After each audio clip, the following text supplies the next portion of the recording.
युद्ध का पहला दिन।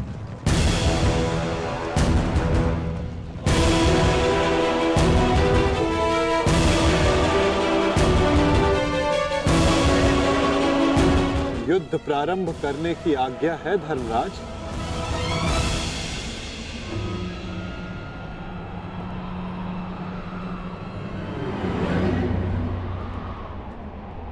नहीं माधव, अभी नहीं।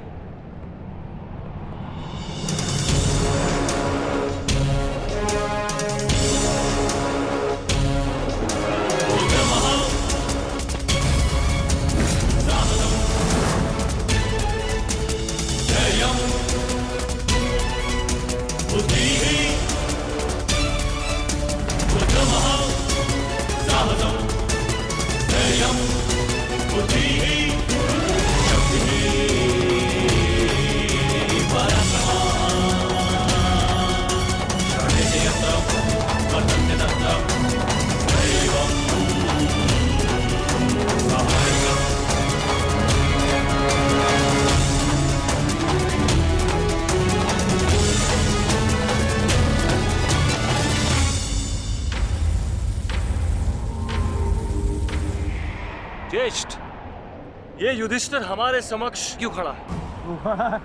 अरे भयभीत है वो।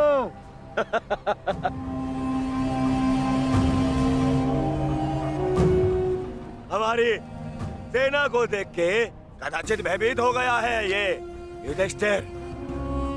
इसे सत्य का ज्ञात हो गया है। इस युद्ध में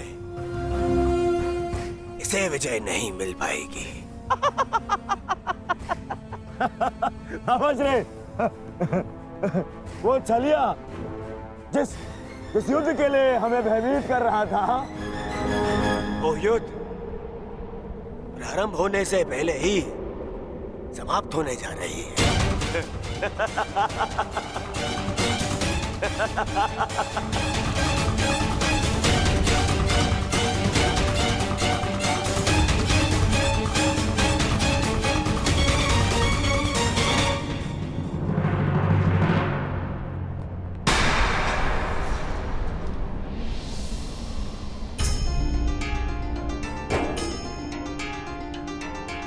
प्रणिपात पितामह।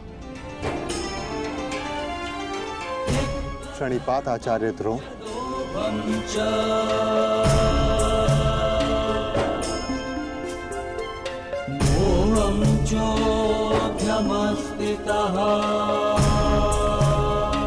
और उन सबको भी प्रणिपात जो आयु में, ज्ञान में, अनुभव में मुझसे बड़े। और मैं उन सबका अभिनंदन करता हूं जो एक योद्धा होने का कर्तव्य निभाने के लिए इस कुरुक्षेत्र में पधारे हैं। मैंने सदैव अपने बड़ों से सीखा है कि कोई भी कार्य आरंभ करने से पूर्व बड़ों का आशीर्वाद अनिवार्य है। और मैं अपने सभी भ्राताओं की ओर से पितामह आचार्य द्रोण के साथ सभी बड़ों से आशीर्वाद देने की प्रार्थना करता हूं।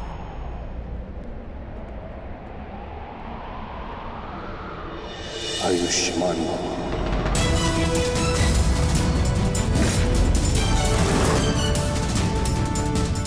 तुम्हें अपने पराक्रम का फल प्राप्त हो युधिष्ठिर।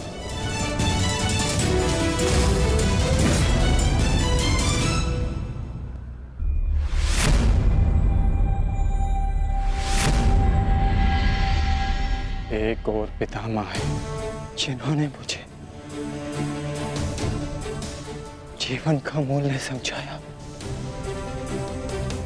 और दूसरी ओर गुरुद्रोण जिनकी दी हुई शिक्षा ने अर्जुन से धनंजय बनाया।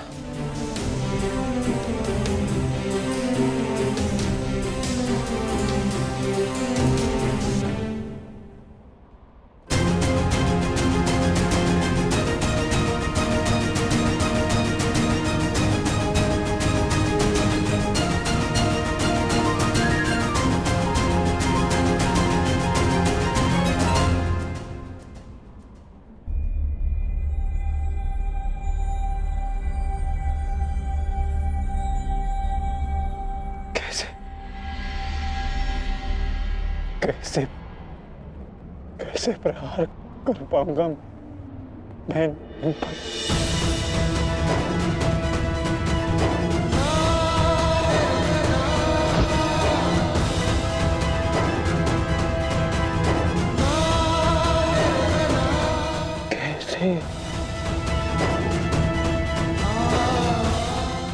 कैसे प्रहार कर पाऊंगा इन पर?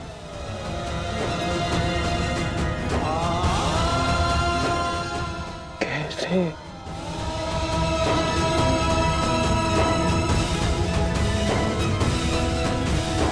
क्या हुआ पार्थ?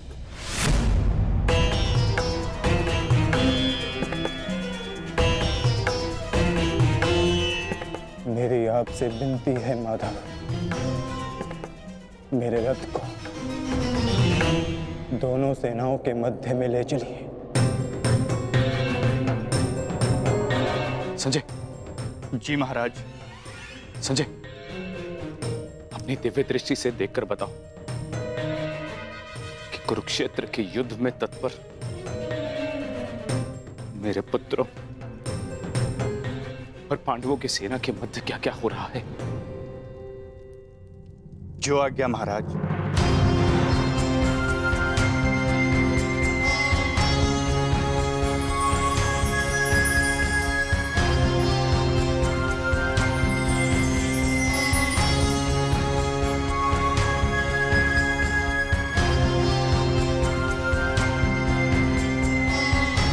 गांडीवधारी राजकुमार अर्जुन के सारथी बने वासुदेव श्री कृष्ण से राजकुमार अर्जुन रथ को दोनों सेनाओं के मध्य में ले जाने की आग्रह कर रहे हैं महाराज। परंतु क्यों पार्थ? ये समय तो दूसरे पक्ष की सेना को तहस नहस कर देने का है, फिर क्यों तुम रथ को दोनों सेनाओं के मध्य में ले जाने की विनती कर रहे हो? युद्ध से पूर्व मैं दोनों सेनाओं का निरीक्षण करना चाहता हूं। क्या तुम वही अर्जुन हो पार्थ, जिसे लक्ष्य संधान के समय पेड़ से बंधी चिड़िया की आंख के अतिरिक्त और कुछ नहीं दिखाई देता था, और आज वही अर्जुन पूरी रणभूमि का निरीक्षण करना चाहता है? बड़ी विचित्र बात है। हाँ माधव,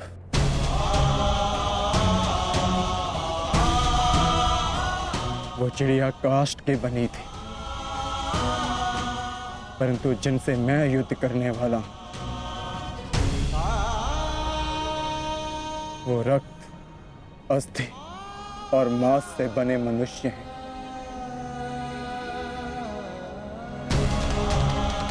जिनमें प्राण है, और सबसे बड़ी बात,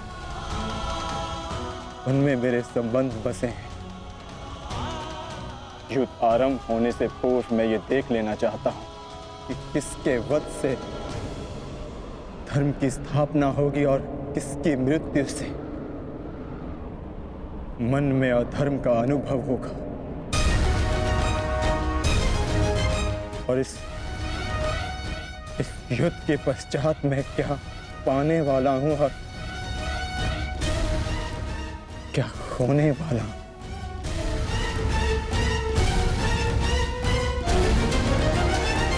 तुम एक योद्धा हो अर्जुन, और तुम यहां अधर्म का बलिदान लेने आए हो, या स्वयं को धर्म पर बलिदान देने के लिए? और एक बलिदानी क्या पाएगा क्या खोएगा, उसकी गणना नहीं करता। बात मेरे बलिदान की नहीं है माधव। इस युद्ध में सहस्त्रों के प्राण दांव पर लगे हैं, और मैं ये निश्चित करना चाहता हूं कि कुरुक्षेत्र में मैं अधर्म का नाश करने जा रहा हूं या फिर धर्म की हानि भी करने जा रहा हूं। नाश और निर्माण की शक्ति केवल विधाता के पास होती है पार्थ। मनुष्य विनाश या विध्वंस नहीं करता। मनुष्य तो केवल ईश्वर का निमित्त मात्र होता है। निमित्त होकर यदि वो विनाश और विध्वंस का उत्तरदायित्व स्वयं पर ले तो उससे केवल अहंकार का जन्म होता है पार्थ, जो ये मानता है कि वो कुछ नहीं कर रहा, उसी के हाथों महान कार्य संपन्न होते हैं।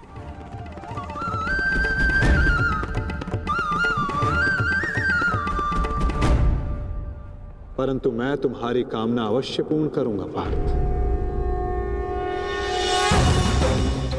क्योंकि बलिदान भी एक प्रकार का दान होता है, और जिस दान को देने से पूर्व हाथ कांपे वो दान फलदायी नहीं होता।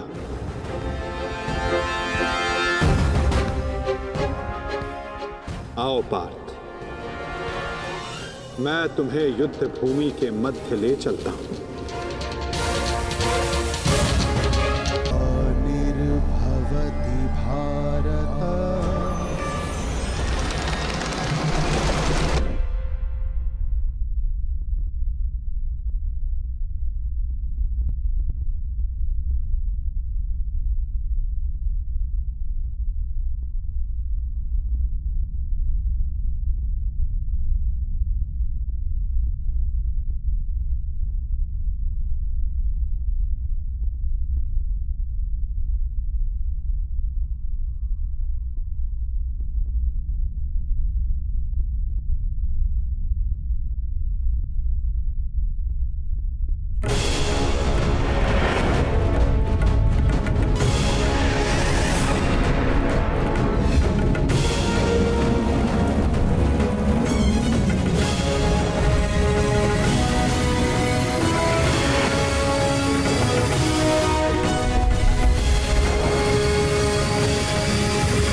यदा यदा हि धर्मस्य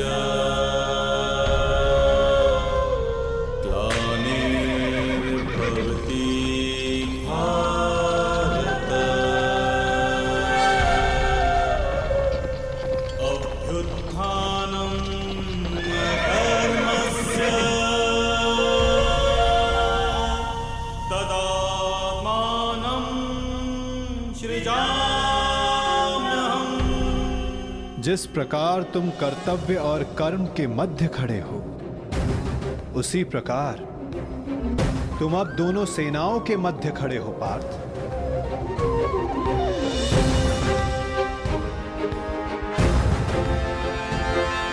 करो, क्या निरीक्षण करना चाहते हो?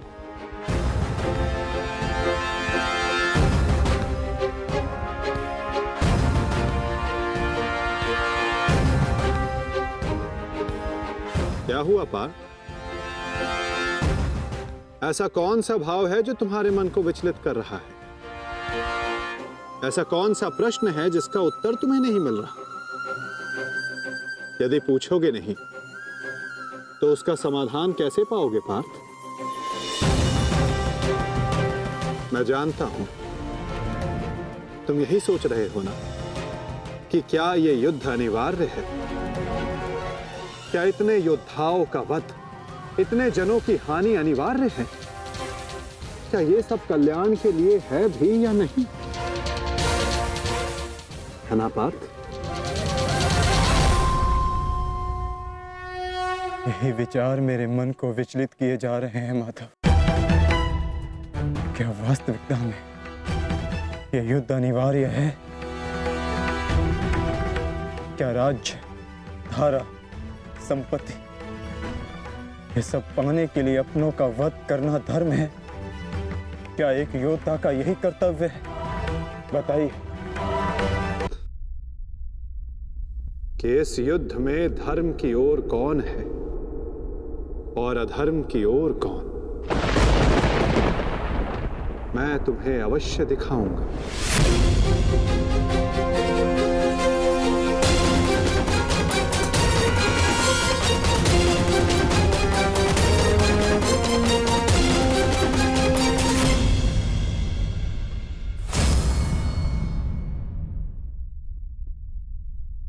ये है वो हस्तिनापुर युवराज दुर्योधन जिसे रक्त रंजित करने की कल्पना मात्र से तुम्हारा मन डोल रहा है पार्थ। ये वही युवराज दुर्योधन है जिसकी कुदृष्टि सदा तुम्हारे परिवार पर डोलती आई है पार्थ। स्मरण है पार्थ? ये वही है जिसने पांचाली को भरी सभा में वैश्य सिद्ध करके अपनी जंघा पर बैठने का निमंत्रण दिया था। ओ दासी द्रौपदी, आकर मेरी टंगा में बैठो। कैसे एक पवित्र याज्ञ सेनी को भरी सभा में इसने मलिन करने का प्रयास किया था। वस्त्र हरण करो इस दासी द्रौपदी का। और ये तुम्हारे मातुल्य गांधार राज शकुनी, इन्होंने जब शकुन मनाया केवल तुम्हारे परिवार के अनिष्ट का शकुन मनाया पार्थ। तुम इन्हें मातुल्य कहते हो। मातुल्य का अर्थ है जिसे मां के तुल्य समझा जाए। और तुम्हारे इन्हीं मामा ने तुम्हारी माता को वारणा व्रत के लाक्षागृह की अग्नि में भस्म करने का प्रयास किया पार्थ।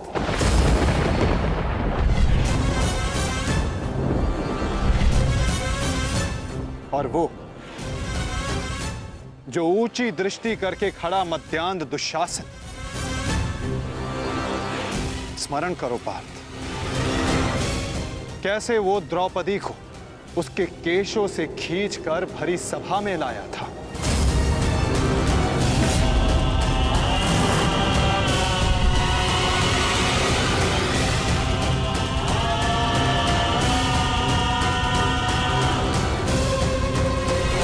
कैसे याज्ञ सेनी को भरी सभा में निर्वस्त्र करने का प्रयास किया था इसने।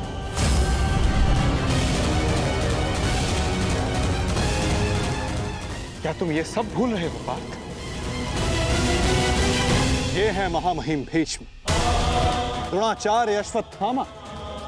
जब ये अधर्म हो रहा था तो ये सब मौन रहे। ये वो अत्याचार, वो अधर्म मौन रहकर देखते रहे।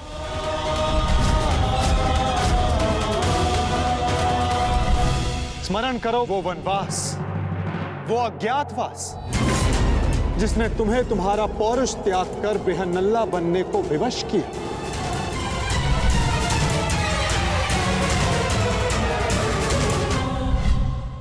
स्मरण करो उन प्रतिज्ञाओं को जो तुम पांचों ने वनवास जाते समय ली थी। 13 वर्ष पश्चात हम फिर लौटेंगे और इस बार आज्ञा नहीं, हम अपना अधिकार लेंगे।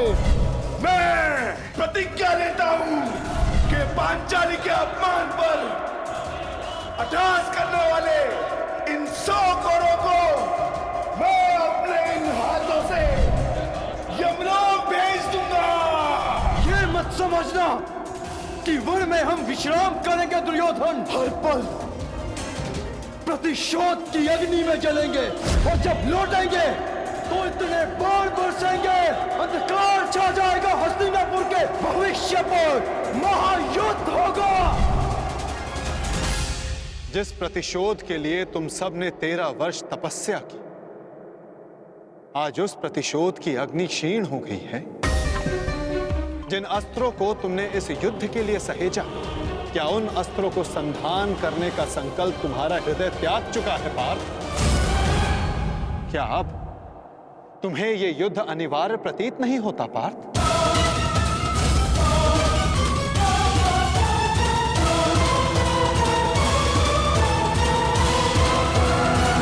तुम्हें यह युद्ध अनिवार्य प्रतीत नहीं होता पार्थ?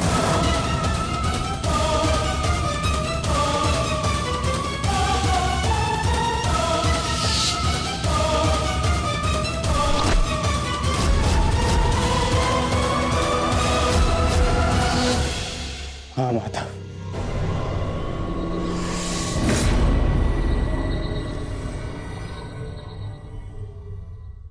ये युद्ध अनिवार्य है। तो फिर तुम व्याकुल क्यों हो पार्थ? कहीं तुम्हें यह स्मरण तो नहीं हुआ है